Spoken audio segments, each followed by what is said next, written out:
皆さん、こんにちは。日本語ポッドキャストジャパミミです。今日も一緒に日本語の耳を鍛えましょう。今日は最近日本でますます高まっているソロ活やお一人様の文化についてお話ししたいと思います。皆さんは日本がよく集団主義の国だと言われているのを知っていますか？空気を読む、和を大切にする、みんなと同じように行動する、グループで行動する。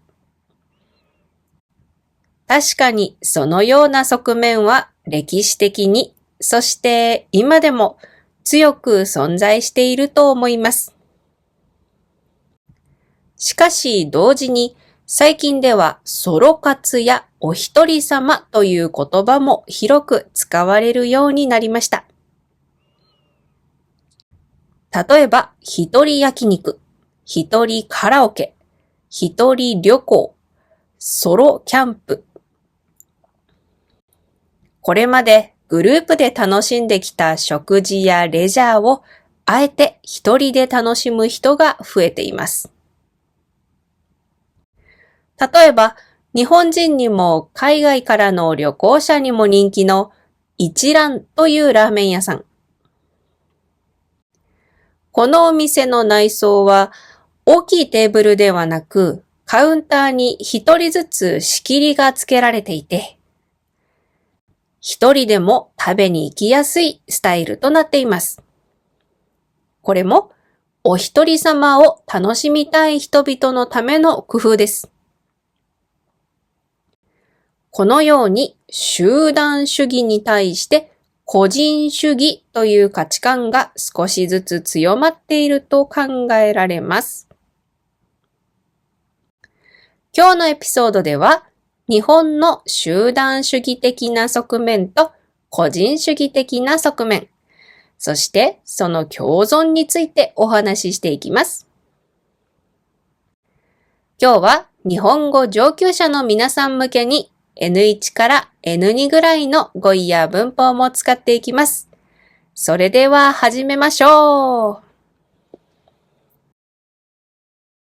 ジャパミニ。日本の学校や会社では集団主義が重視されている側面が多く見られます。まず、日本の学校教育ではクラスという単位が非常に重視されます。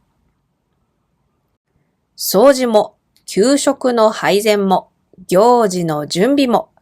基本的にはクラス全体で行います。さらに、運動会や文化祭では、団結や協力が繰り返し強調されます。こういったイベントではよく One for All, All for One というスローガンが使われます。私が子供の時もこのスローガンが使われていたのをよく覚えています。個人の能力よりも集団としてどれだけまとまれるか、ここに大きな価値が置かれます。また日本では目立ちすぎないことが美徳とされる場面も少なくありません。発言する前に周囲の様子を見る。自分の意見が場を乱さないかを考える。このような態度は幼稚園や小学校での経験を通して幼少期から自然と身につけられていくものだとも言われています。目立ちすぎると嫉妬や嫌悪の対象になってしまうことさえあります。そのせいで思ったことを素直に発言できないと悩む子供も多く、学校教育現場での問題の一つにもなっているんですが、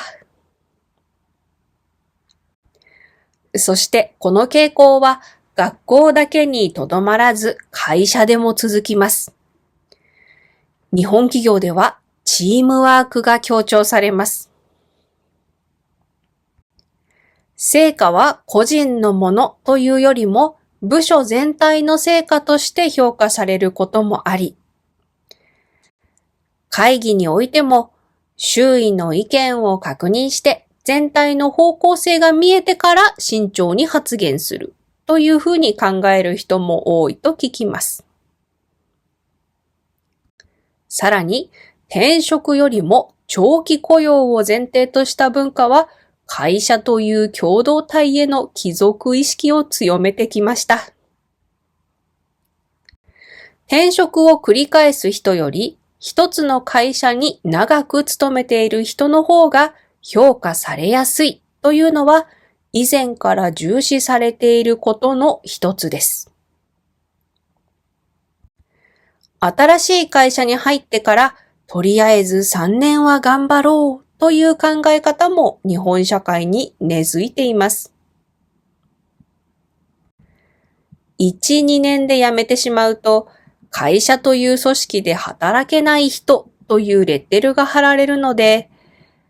3年以上続けないとその後のキャリアや転職活動に影響が出るということを心配する人もいます。このように学校から会社まで日本社会には確かに集団主義的な構造が存在しています。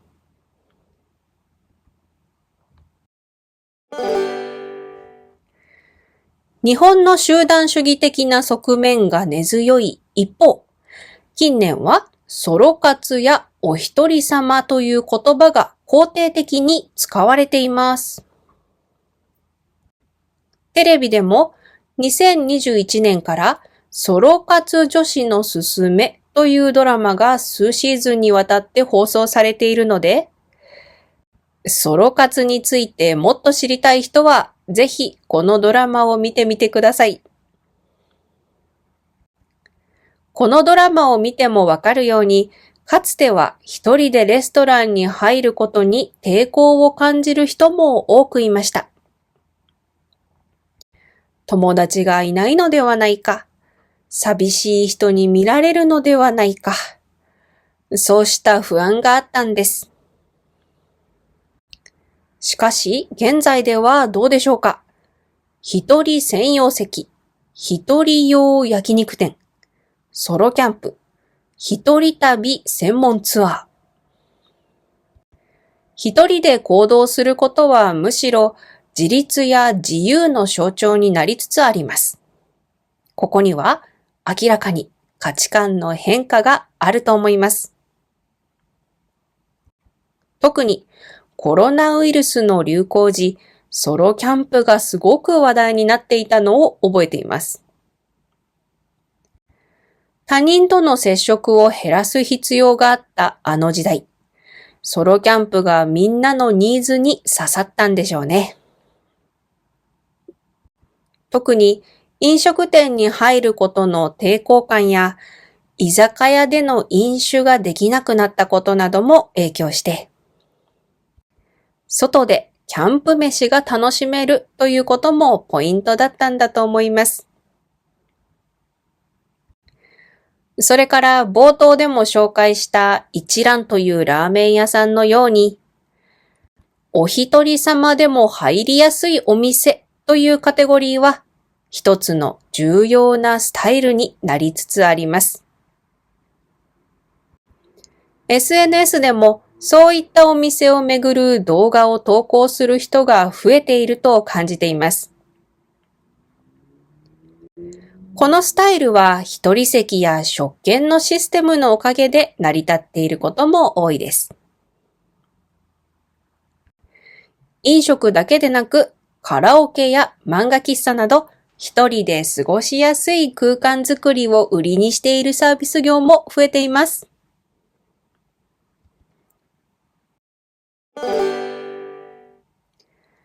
それではどうして日本では集団主義と個人主義が同時に存在できるのでしょうか。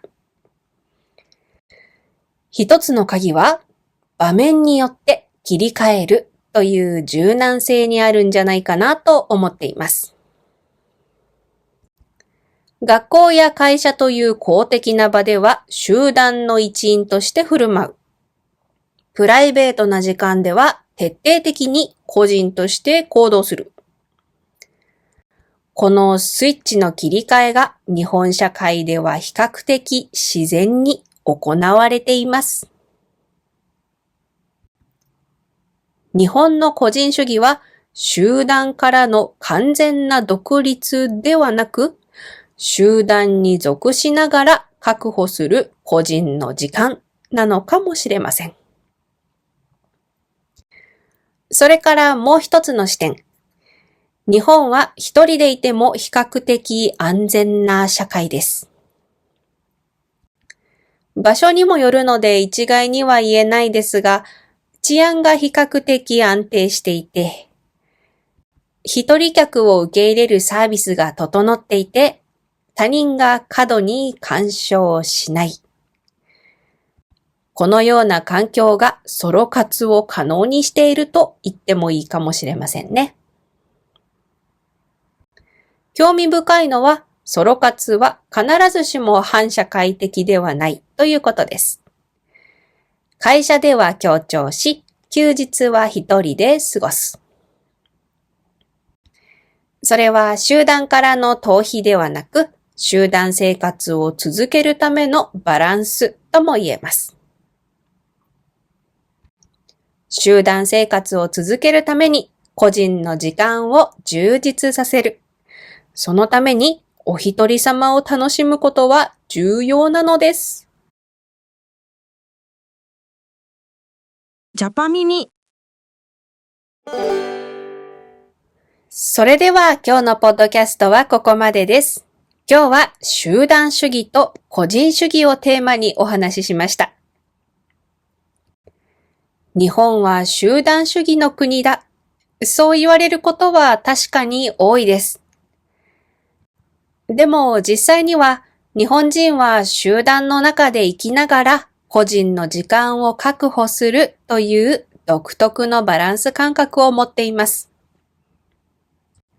学校では協力し、会社では調和を守り、そして休日には一人で自由に過ごす。それは矛盾ではなく両立です。もしかすると日本社会の本質は個人か集団かという二択ではなく、その間で揺れ動く柔軟さにあるのかもしれません。皆さんはどう思いますか？皆さんの国では一人で行動することはどのように見られていますか？今回のエピソードを機にぜひ考えてみてください。ではまた来週、次のエピソードでお会いしましょう。ありがとうございました。